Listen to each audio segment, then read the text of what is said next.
Racism emerges really in the 16th and 17th, particularly the 17th century.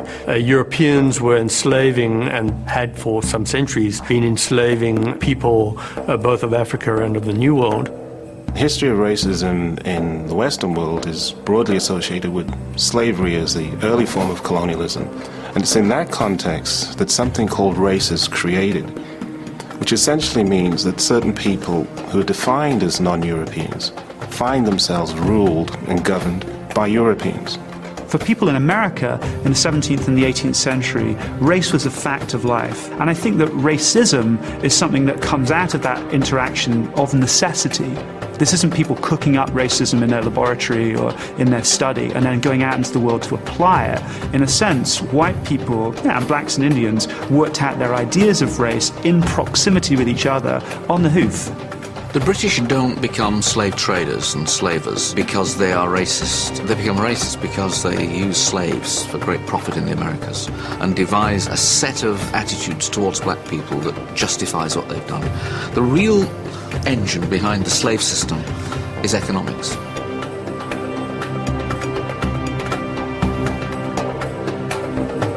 Africans are items of trade. They're things that are bought, that are sold, that are bequeathed, that are inherited. They're like other items of trade. And once you've got that established, both on the slave ships, of which there are thousands leaving British ports, and once you've got that established on the plantations, and once you've got that established as a basis for expanding British wealth, how can you argue that somehow or other the great inferiority of black people isn't built into fundamental cultural values of the British?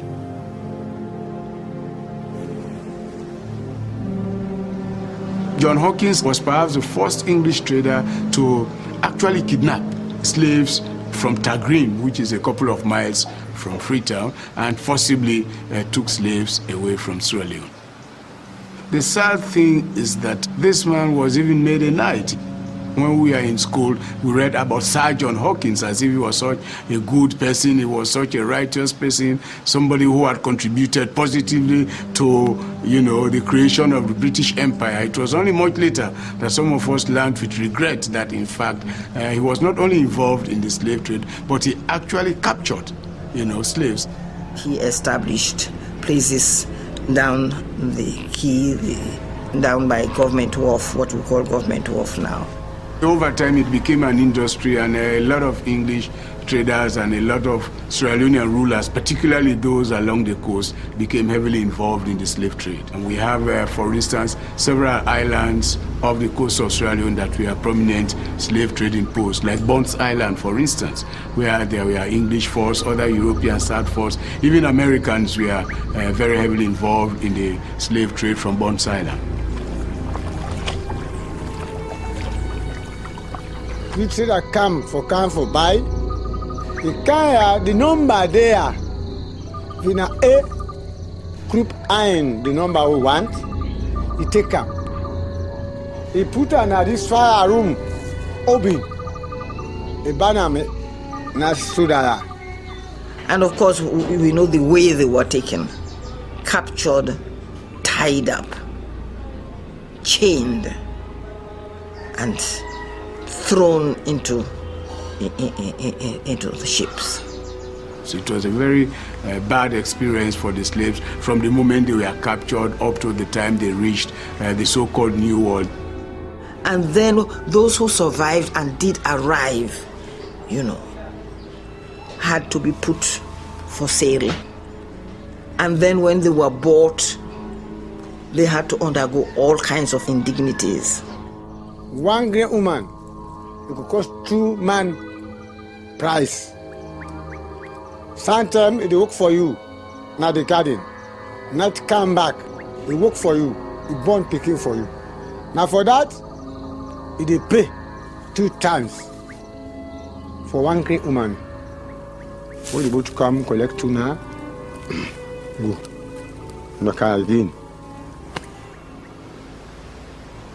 At a conservative estimate, over 11 million Africans were transported across the Atlantic. Manacled and packed together like animals, at least 2 million died during the infernal voyage known as the Middle Passage. Slaves are seen as deracinated people, people who did not belong, who were natally alienated. That is, they had no rights of birth, and they're seen as people who had been torn from another society but not socialized into the new one. So they were socially dead, so to speak. They were seen as people without honor, which is a degraded condition. The value of this for the master is that the master had absolute power over the slave, regardless of what the laws may say. They had rights of life and death. A situation grows up where thousands, tens of thousands, hundreds of thousands of these black or dark-skinned people are being kept down without rights and kept at work night and day by a system of surveillance with whips and cutlasses. And of course, there is the fear that they will try and rise up, that they'll try to run away, and that when they do that, they're going to slaughter the masters and the overseers and their wives in their beds. And really that any white person will be seen as a potential enemy by the blacks. And so you get this mutual fear between the two groups, and this tends to consolidate racial feeling. And the only way to keep these slave societies even minimally secure was to arm all the white men, and even indeed some of the white women too. So you're there in your plantation manor, you're there in your settler outpost. What are the natives doing? Sort of classic line, from these movies. The natives are restless. What's going on? Those drums in the background. There's the idea that these people are sort of getting together and they're going to invade us, they're going to attack us. And it's a kind of projection, basically. In other words, you've invaded their countries, you've subordinated them. There's a long history of colored perils. There's the red peril called Red Indians. There's the yellow peril. There's the black peril. There's this idea of the non-white other. And the non-white other is threatening, the non-white other is scary, the non-white other may be coming to attack.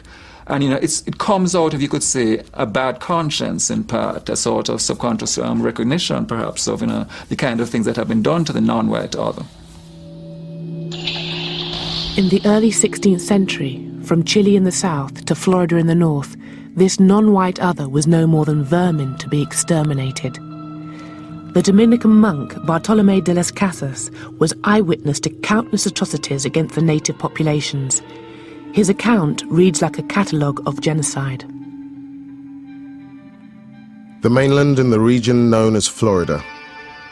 The Spaniards murdered many, as is their custom, in order to strike terror into the hearts of these people. They made their lives an utter misery, treating them as so many beasts of burden. In another large town, the butchers put the whole town to the sword, young and old, chiefs and commoners, not even the children were spared. The butcher-in-chief arranged for a large number of natives in the area to have their noses, lips and chins sliced from their faces. They were then sent away in unspeakable agony and all running with blood, to act as walking testimony to the great deeds and holy miracles performed by these dauntless missionaries of the Holy Catholic faith. The things that Las Casas witnessed, particularly on Hispaniola or in Cuba, these incredible crimes, these incredible attacks on Indians, disembowelings and burnings and rapes and whatever else, I'm sure that that level of violence is something that you could have witnessed in different places in the 17th, the 18th century, in other parts of the Spanish Empire. But it was a peculiarly awful moment that Las Casas saw as the Spanish got to the Americas and tried literally to work the Indians to death. The reports of Las Casas caused enough unease for the Council of the Indies, the Spanish administrators of the New World, to call a debate at Valladolid in Spain in 1550. The debate concerned not just the mistreatment of Indians, but whether they could be categorized as human at all.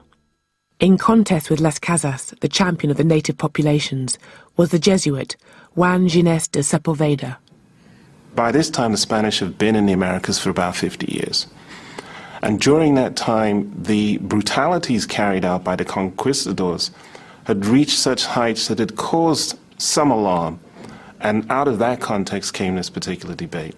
On the one hand, there was this idea that the Indians had souls, they could be Christianized, and they should be treated not as servants, not as forced laborers, but as people under the protectorate of the Spanish.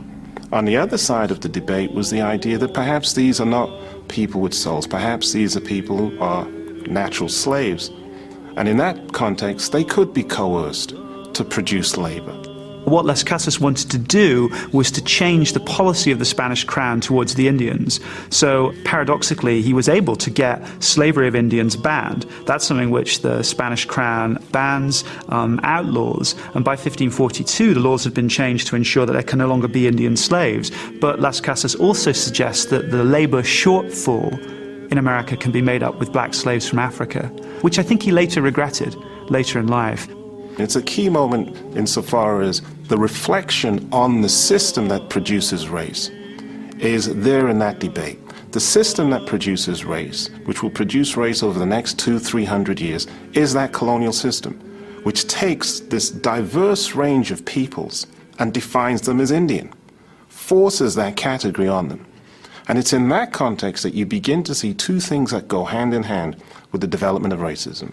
On the one hand, the institutions that keep in place exploited populations, oppressed populations, and in that context, the debates that then take place as to what kinds of populations they are.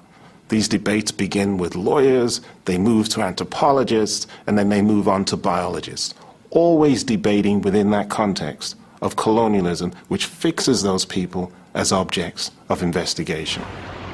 Thursday, 11th October. Thus far and no land. Another 12 hours will decide. A crucial moment in the racial history of the whole Atlantic world and of the world is Christopher Columbus, but not the first voyage, which everybody knows about, but the third voyage in 1498. Columbus sailed south to Sierra Leone, where, as he noticed, the people are very black, perfectly black. And then he sailed due west from Sierra Leone, and he wound up near Trinidad and the northern coast of South America. And he reported that the people there were white with blonde hair.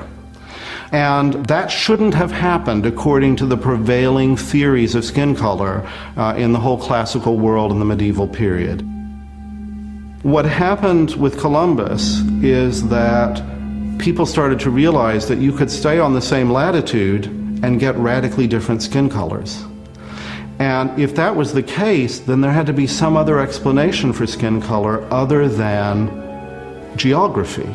So that's where you begin to get the emergence of biological theories of difference in skin color. And that leads eventually to racist theories of differences in skin color. And so a view emerges, originally identified as pre-Adamism, that maybe there are multiple origins and that less civilized, more primitive human beings have an origin that is not accountable for by a biblical narrative, but are closer to the animal world. And that view then develops into a view called polygenism, that is multiple origins. When Europeans first encountered chimpanzees, they were really struck by the similarities between what we now call chimpanzees and humans. But they called chimpanzees drills. And one of the questions that John Locke talks about in his essay concerning human understanding is the question of whether human beings have mated with drills. So the question that gets increasingly asked in the 17th century is, are African peoples what we would call the same species as Europeans? And Locke has real questions about whether we can say that they're the same species or not. And one of the explanations for African people that you start hearing in Barbados, for instance, the English colony on Barbados in the 17th century, is that black Africans are produced by the sexual union of a chimpanzee and a human being. So they're not really human, they're half animal. And this gets bound up with a whole series of prejudices about the animality of Africans, their bestiality, their sexuality is animalistic. Even in the 20th century, you get all sorts of claims about jazz music being animalistic. These are prejudices that begin to be ingrained in European culture in the 17th century in the context of what we think of as major scientific or philosophical texts. And literary texts too. In The Tempest, whichever way you interpret Caliban, Shakespeare's weird hybrid reinforces the idea that slaves are not fully human. Shakespeare doesn't quite know how to figure the hewer of wood and drawer of water. Is this the working class? Is this the proletariat? Is this the African? Is this the savage? Shakespeare doesn't know, and he creates Caliban. Thou poisonous slave, got by the devil himself upon thy wicked dam, come forth! In The Tempest, it seems to me pretty clear that Shakespeare imagined Caliban as a black slave. He has an African mother and a black devil father, and that in some ways Caliban is the first representation of the rebellious, sexually obsessed, violent, ignorant black slave. I have used thee, filth as thou art, with human care, lodged thee in mine own cell, till thou didst seek to violate the honour of my child. Would it have been done? Thou didst prevent me. I had peopled else this isle with Calibans. Shakespeare presents him as somebody who will be tricked by a few baubles, not crystal meths, not crack cocaine, but by a few trinkets and some booze. Many a Caliban might have found himself in the English plantations of America. In fact, The Tempest was partly inspired by the story of a ship which ran aground on Bermuda, where the crew then mutinied. The Sea Venture had been bound for the plantations of Virginia, a slaveholding colony in which Shakespeare himself had a financial investment. The economic notion of the plantation as a large site of agribusiness and of a large cooperation of human labor for the arable field begins in Ireland, begins in Ulster. Of course, it was a London merchant house that wished to plant dairy and to start the plantation of Ulster at the very time that, at Shakespeare's time, towards the end of Shakespeare's life, that the Virginia Company is establishing a colony in Virginia. The idea that the great glory days of England begin with Elizabeth, there is no successful English colony under the reign of Elizabeth. Great English imperial aggressive victories start happening in the 17th century, really under Cromwell, with the growth of the empire and the conquest of Jamaica. And that's when the English also began to perceive of themselves as part of a superior white race. Oliver Cromwell is a fierce and powerful revolutionary figure. He was a great general and commander of capitalism that transformed the Atlantic, if not the whole world. This mighty vision he had of doing God's work had begun in the fens of England, where the huge hydraulic works of Van Muden in Holland are harnessed to drain the fields. So he played a role in that, and to discommon, or to remove people from their customary lands in order to produce the riches of the alluvial plains of Lincolnshire and the Norfolk Broads. He then transforms that interrelationship, shall we say, of water and land to crossing the Atlantic and to establishing the sugar plantations. He doesn't do this alone, of course. He does it with a class of people. This is why we say the capitalist class, because they hope to capitalize the land, turn the land into commodities and then into capital, and do this through the sugar plantation in the 1640s, in the very time of the English Revolution or the English Civil War. It's an amazing story of conquest, cruelty, and God. So if you look at something like the southern states of America, up until the point of the American Civil War, the greatest amount of wealth in America was the ownership of slaves and slave labor. Now this is enormous. And it's in that process of being able to command the resources of other parts of the world, extract them for your industries and that labor, that you create this massive structural inequality. The British become well off on the basis of the slave system. Liverpool, Bristol grow to kind of extraordinary levels of material and urban well-being because of the slave system. Lloyd's of London, the Bank of England, Barings Bank, Barclays Bank, Lord Harwood at Harwood House, stately homes left, right and centre, are absolutely rooted in this slave system. But it's a slave system that needs a justification. That is the kind of racist element in it. But the real rationale for it is profit. The sort of laundering of slave profits, as opposed to simply the relocation of them in economic enterprises, is, I think, a very important part of the modern development of Britain. For example, I always think of Bristol, the development of Clifton and so on and so forth, absolutely tied to the slave profits from the 18th century, early 19th century slave trade. Slavery as it existed in parts of Europe prior to this period of the Atlantic slave trade was not particularly color-coded. Yes, the slaves in Western Europe might be Slavs, but, they have the same skin color, and you couldn't tell by looking at somebody whether he was a slave or not. But, by the time you get to the West Indies in 1700 or something, you can tell by looking at somebody whether or not he or she is a slave. The ancients, by and large, did not suffer from that form of race identification and slavery based on race, but they had their own version of it, which was that all foreigners, all non-Greeks, all outsiders, in principle, could be enslaved legitimately because they were inferior. It's not just people who are not Greek who are regarded as inferior in this sort of unalterable way, but Greek men regarded Greek women in somewhat the same way. So if you are male and Greek, you belong just by that very fact to superior categories. To begin with, racial feeling can take simply the form of aversion, of dislike.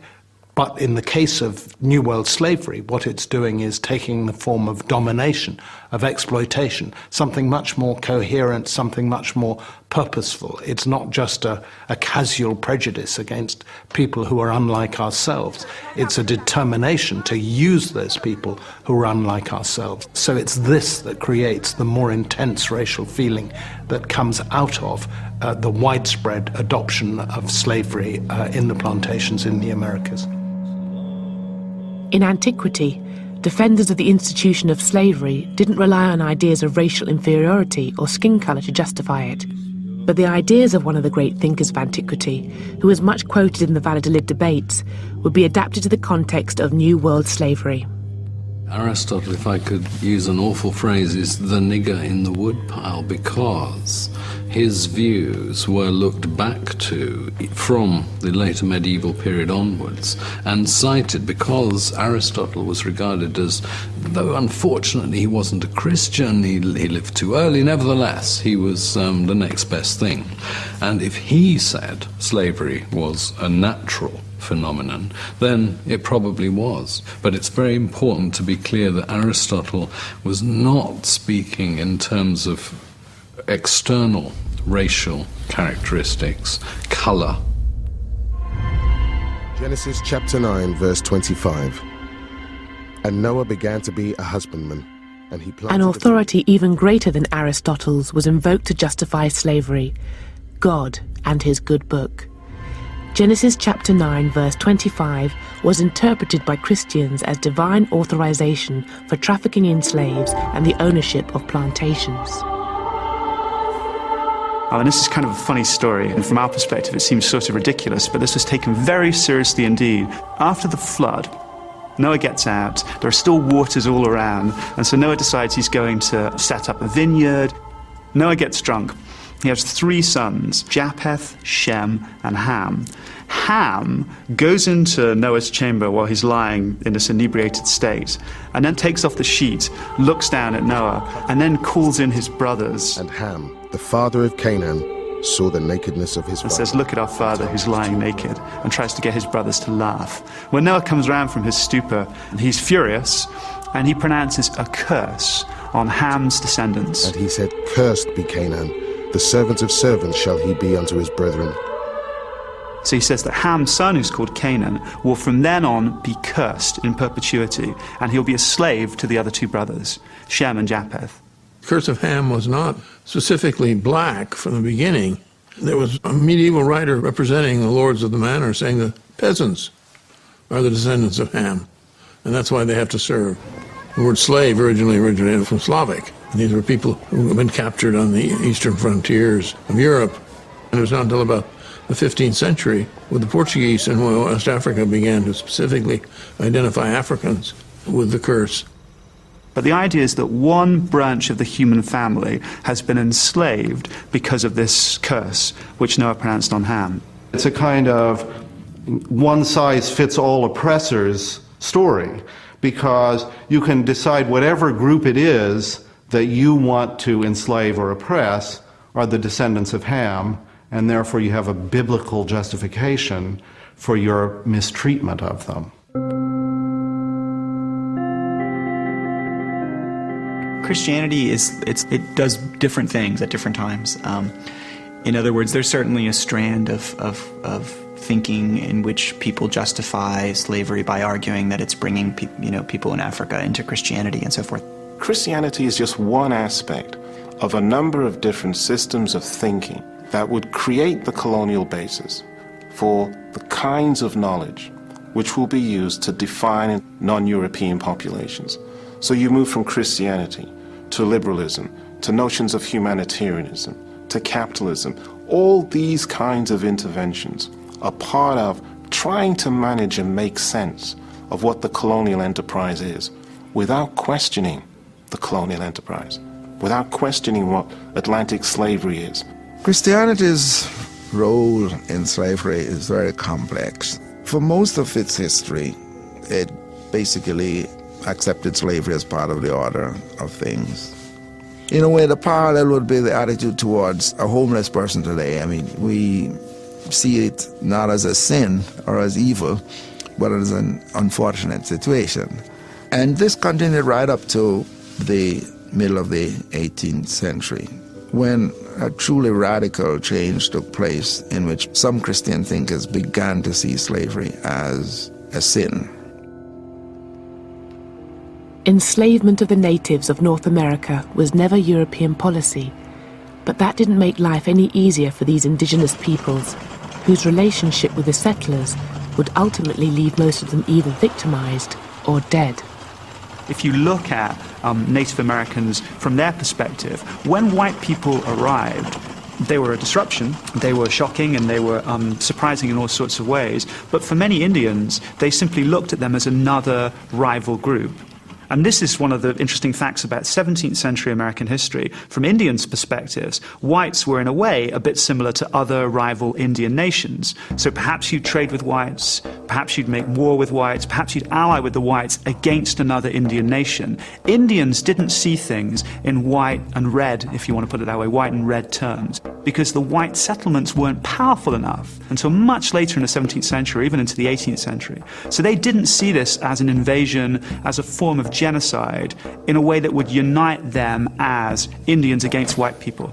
The ways and thoughts of the white men are strange. But for all that our skins are of different hues, we are friends, Chingachgook. You could talk about the 18th century as a 100-year period in which Indians increasingly realize that the battle is between them and white people. And in 1763, when it became clear to a host of different Indian groups in the Midwest that the wind was changing, they launched a rebellion. It was led by an Ottawa Indian named Pontiac, laid siege to the British fort at Detroit. He didn't succeed in destroying the fort, but he got the people there very scared indeed. And it made London aware of the problem of managing Indians, especially in the Midwest. And one of the most extraordinary things that happened is that George III declared in the autumn of 1763 a line of proclamation. That's what it was called, the line of proclamation, which forbade any white settler from settling beyond the Appalachian Mountains without his explicit permission. So effectively, the idea was to put the brakes on white settlement to preserve British trading relationships with the Indians. But of course, the irony here is you've got tons of white settlers moving to America looking for land. So in effect, in 1763, this royal proclamation creates a new tension between ordinary white settlers on the ground and the Crown. And it's definitely one of the contributing factors in the American Revolution. White settlers believe after 1763 that the British government doesn't support them and instead it backs the Indians. And after the American Revolution, or in the process of the American Revolution, the gloves really come off for white Americans, and the new United States is not an Indian-friendly nation in the least. Native Americans were in an impossible situation. Side with the British, whose stronghold was Fort Detroit, and they risked the wrath of the rebel colonists based in Fort Pitt. Side with these Americans and their militiamen, and they would invite merciless retribution from the British. And as for trying to stay out of it, even if you were in Pennsylvania, a state founded by Quakers upon principles of Christian brotherly love, this too could have fatal consequences. Now, one group that didn't pick one side or the other were the Moravian Christian Indians, who were gathered in 3 little communities, the most important of which was called Gnadenhutten. These Moravian Christians, there are maybe 100, 150, had tried to stay out of the war. They weren't hostile Indians. They had adopted many of the customs, the equipment, the technology of white people. They read the Bible. They sang hymns. They were, to all intents and purposes, the dream model of people back in the 17th century who wanted to convert and civilize Indians. And then a group of Pennsylvania militiamen arrived. When they had taken everything that they had that could be construed as a weapon, tools, axes, whatever, that the Indians had, which could be used against them, the militiamen got together and decided to kill every one of them. So every single Indian, in fact the majority were women and children. I think there were around 30 men, so the rest, 60 or so, were women and children. All of them were massacred. They were brought in pairs to a hut where they were hit over the head with a cooper's mallet. And their brains were dashed out without any regard to their obviously being non-combatants. And at the end of the massacre, the white militiamen who'd committed it melted away. There was never any legal action taken against them. And their argument was that these Indians had tools with writing on them, or they had books, or they had implements they could only have stolen from white people. And that's the tragedy or the irony of all of this. In a way, the things that showed that those Christian Indians were civilized were used against them because these militiamen couldn't believe they belonged to them. But I think that's a tremendously evocative story for Pennsylvania, because what began as this noble experiment with white people and Indians living side by side had now turned into this most grisly kind of race war, in which the distinctions between good and bad Indian are totally erased. It goes back to one of the problems, I guess, for Americans, white settlers. What does it mean to be an American? What is there about America as a place which defines the people that live there? When the Boston Tea Party took place in December of 1773, there's protest against the tea taxes which are being imposed by London, and you get these patriots running onto these ships of the British East India Company and pouring the tea into the harbour. They dressed as Indians. Now that to me is tremendously interesting, because they dressed as Indians to prove they were American. It's as if when you get past the stage of mastering Indians militarily, they become incredibly useful culturally in articulating Americanness, the idea of being American. And, there's a reason why there are cars called, the Cherokee, or the Pontiac. I mean, you line up the major Indian leaders, line up the major Indian tribes, and you can probably find a vehicle or a weapon named after one. The Apache helicopter, Tomahawk missile. You don't have to look very far to find that kind of connection. And many people have pointed out the Indian appears on the nickel, but the African appears on no coins. So the Indian was sort of a symbol of America in a way. Not the full destiny of America was to be civilized, and Indians were to become civilized or they were to die out. But they still identified with America in a way that Africans could not be. The one thing that comes to mind looking at it over a long period of time is that one of the main distinguishing features of black-white relations in the United States has been the idea of the so-called one-drop rule. Purity of blood. To be white, you could not have an unknown black ancestor. It wasn't always enforced, but this was the rule. Indian blood and intermarriage with Indians, going back to John Rolfe and Pocahontas, was not taboo. So that when Oklahoma became a state, it was interesting, the Oklahoma Constitution, there were a number of part Indian figures who were involved in the setting up of the Oklahoma state government when it was in 1910. And the law said there could be no marriage between whites and blacks, and no marriage between Indians and blacks. But that left Indians and whites to freely intermarry.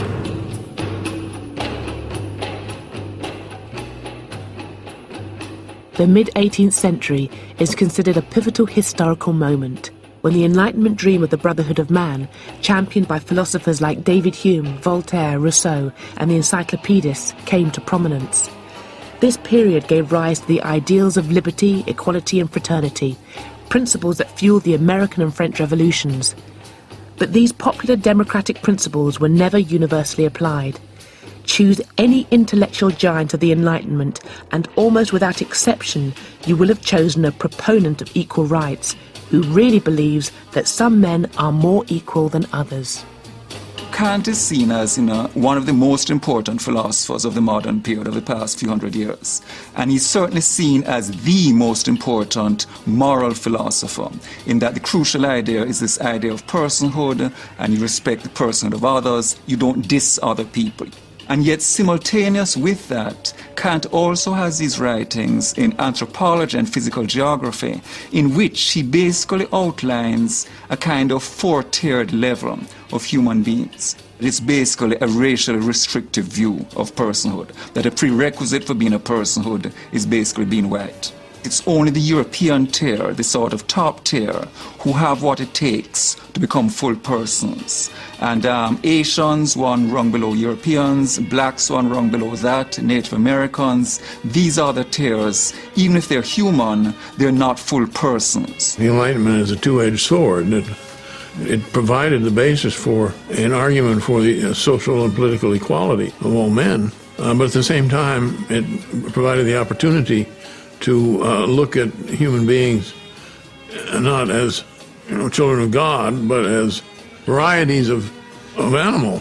So if you decide that certain human beings are not human, they don't belong to the same species, then of course they don't have any right to sign contracts, and they can't be part of the social contract that forms your political system. And that's exactly what happens in these early democracies, is that blacks don't have any voting rights. Many of the philosophers writing in this period played a crucial rationalizing role in justifying European imperialism, in justifying the domination of whites over people of color. So why is it then that these things are not more widely known? Why has the Kant establishment not taken up this issue? The marginalization of issues like this sort of goes in tandem with the sanitized view of mainstream philosophers. So that you represent Locke, you represent Kant, you represent Hegel, you represent these people in ways that does not address the sort of racist dimensions of their thought, and that sort of contributes to a picture of the modern period from which race has been whitewashed out. In the name of their Majesties, Ferdinand and Isabella, King and Queen of Castile, Leon and Aragon, I now take possession of this land and name it San Salvador. In spite of the atrocities perpetrated by the Spanish and Portuguese after the discovery of the New World, the colonizers eventually developed a society that allowed Europeans to mix with Indians on a scale that was unthinkable in French and English North America. But in the South, it was expedient for the settlers. They had to multiply or die out because there just weren't enough of them to go round. The Spanish had a very different understanding of the Indians than the British did. I think from the earliest moments of settlement, Spaniards tended to regard Indians as people that they could fold into their social system. Not because they were nicer people, the Spanish necessarily, but because for a variety of reasons there were fewer white people in Spanish America. Because Spain never colonized America with anything like the number of colonists that England and eventually Britain brought over. The number of Spaniards peninsulares, as they were known, people from the Iberian Peninsula, actually came to Latin America, was much, much smaller. One sees emerging in the period of the Enlightenment, in the latter part of the 18th century, as abolitionism is beginning to take root in that part of the world as well, a much more vigorous form of mixed-race interaction that you find in other parts of the world. It's a different tradition coming out of Southern European colonization, Portuguese on one hand, Spanish on the other, and out of this a greater willingness to engage in forms of mixed interaction, mixed intercourse, and identified and acknowledged mixed-race populations emerging. And out of this you get, in the last 30 years, really 1760 to 1790, in Mexico City in particular, but you also get versions of this in Peru and elsewhere, of what comes to be called casta painting, mixed-race painting, caste painting you might even call it, which characterizes in explicit classificatory terms. And after all, classification is an emergent form of rationality of Enlightenment thinking. And that casta painting lays out the forms of offspring that emerge from certain kinds of mixture between what they call Spaniard and Indian on the one hand, Spaniard and black on the other.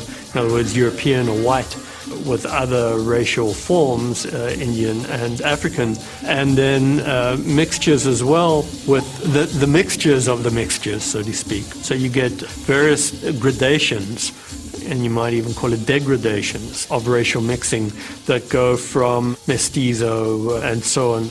That the color lines were not rigidly drawn between just two races, but you had at least one intermediate race in mulattoes or brown people. The presence of the mulatto in those colonies, the importance of mulattoes in Brazil as an intermediate group, the importance of mestizos in Spanish colonies with a large Indian population, is something that I think does distinguish the United States with its basically two-category system. You're either white or you're black. South America is very complex and fascinating. It's different, but it wasn't necessarily better.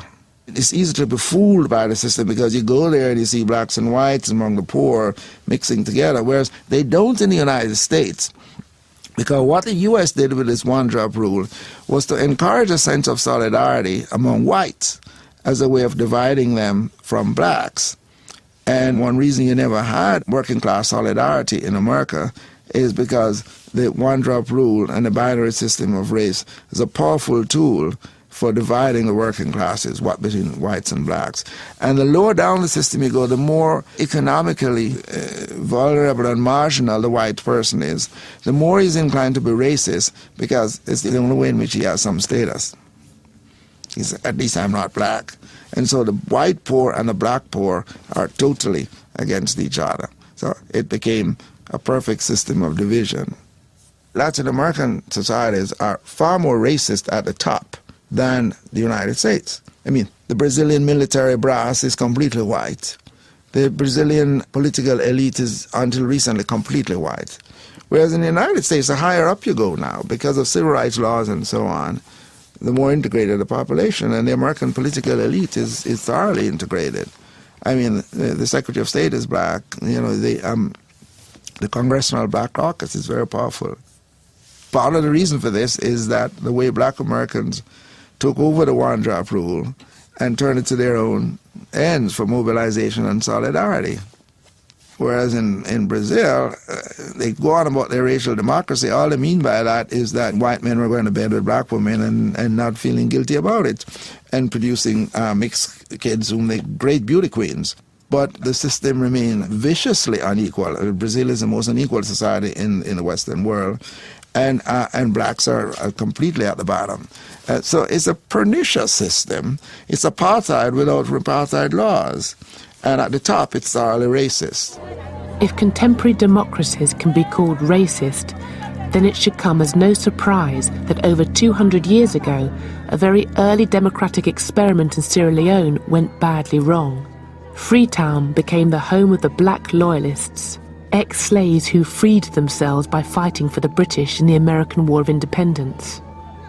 But their freedom turned out to be very limited, because of the dictates of their former British masters. To some extent, what's interesting about Sierra Leone is how accidental the whole story is. These people, in a sense, have become refugees and have become British because they'd actually crossed the lines during the American Revolution to fight for the British. So in 1775, the British governor of Virginia said that if black people who were slaves would cross lines, would leave their plantations, leave the Americans, if you like, and fight for him, for the British, they'd win their freedom. But the British weren't committed in any deep way during the American Revolution to racial equality or even to emancipation. It was a strategic military move. When this colony was established in 1787, it was meant to be a free colony. But for a variety of reasons, it didn't work that way.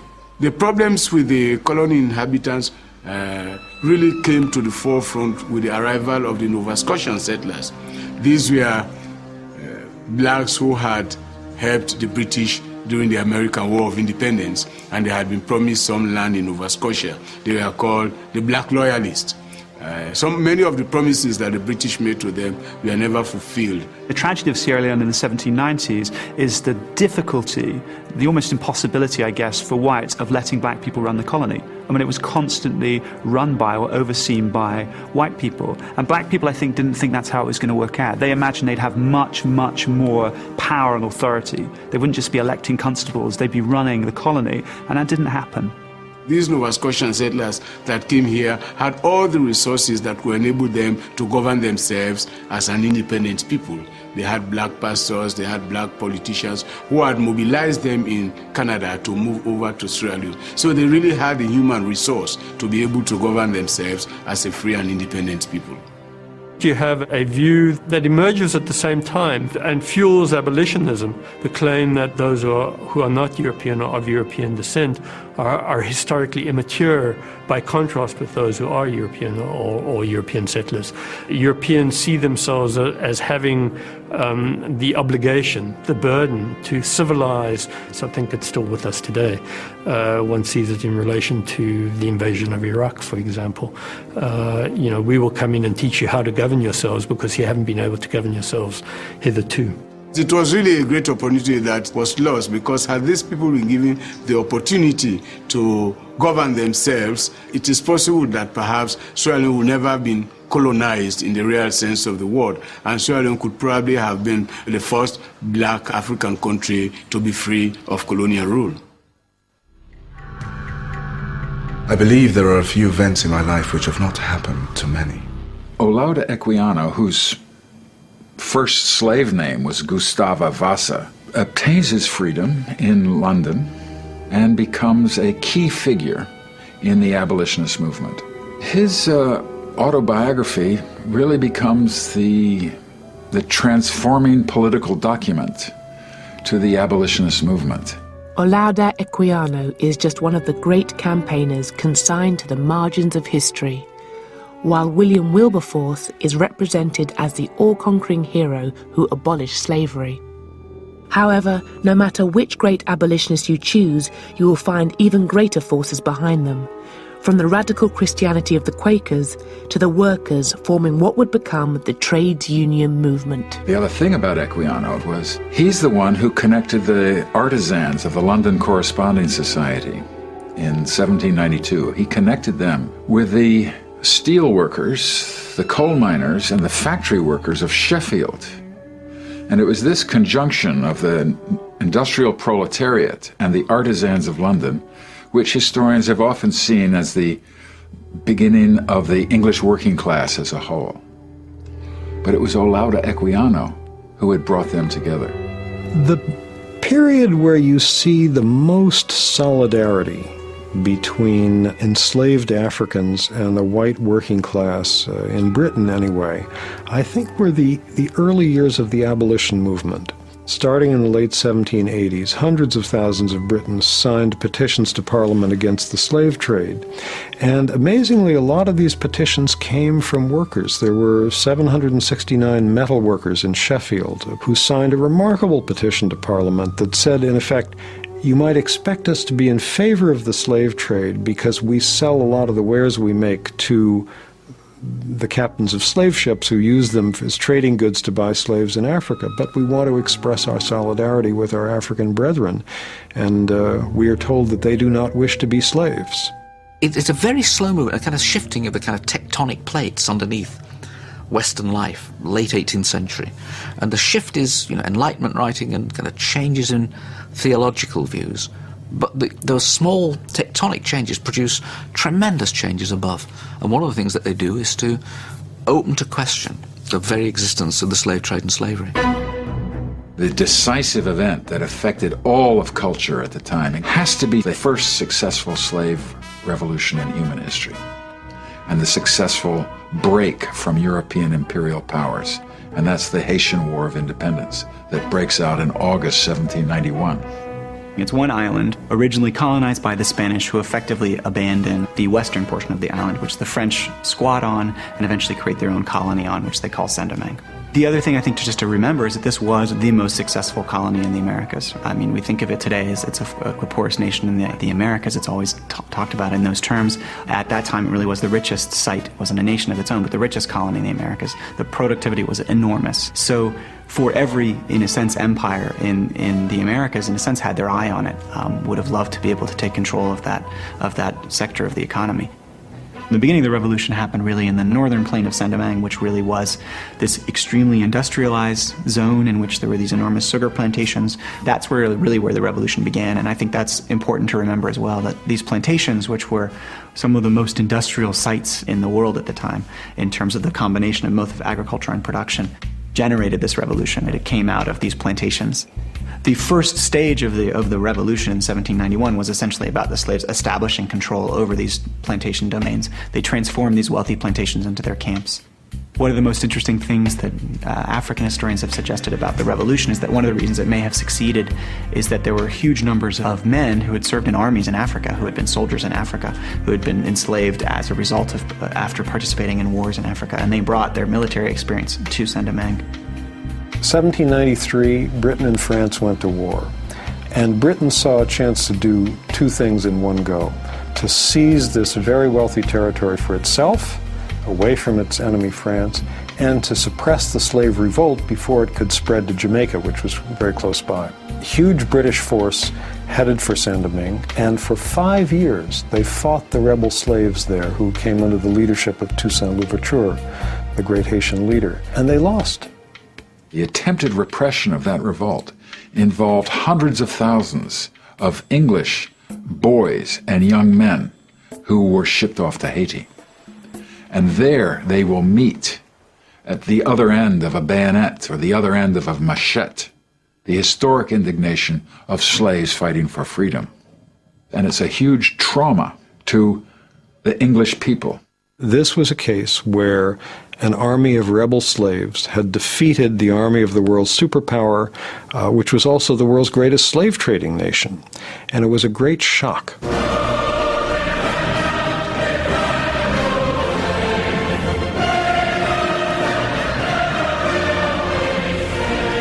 The same can be said of the French, right, who have also, who later lost against essentially the same troops when they tried to reestablish slavery.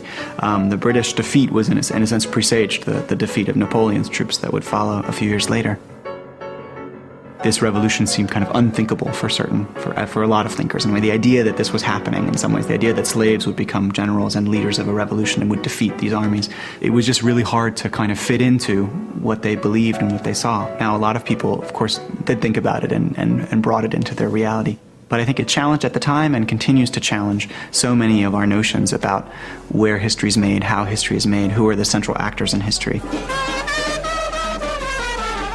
This is really one of the foundational moments in the history of not just the Americas politically, but in democratic theorizing, of philosophy, of thinking about what rights are. So not only do you have a challenge to racist ideas that kind of consign people to the margins of history rather than placing them at the center, but you also have to rethink, I think, a lot of broader narratives about Western history. What's interesting about the Haitian Revolution is that it's the only revolution with the only constitution that outlaws slavery and outlaws discrimination on the basis of race.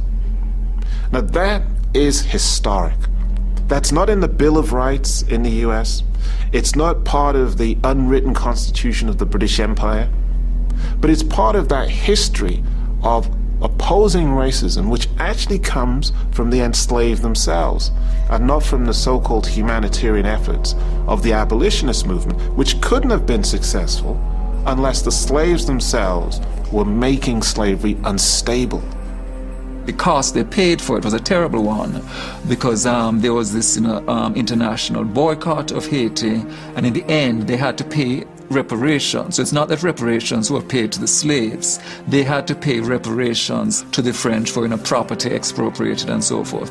I mean, one of the reasons that Haiti is today the poorest country in the Western Hemisphere comes out of this, that they do this tremendous historical feat. So here's the only successful slave revolution in history, and basically, okay, we are going to make sure that the contagion of your example does not spread to the United States, does not spread to Latin America. We're going to isolate you, we're going to quarantine you, we're going to make you pay.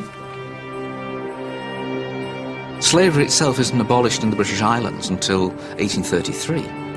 And indeed, there are still Africans carried across the Atlantic to Cuba and Brazil, illicitly, more than 1 million. And slavery doesn't end in America till the Civil War, it doesn't end in Cuba and Brazil till 1888.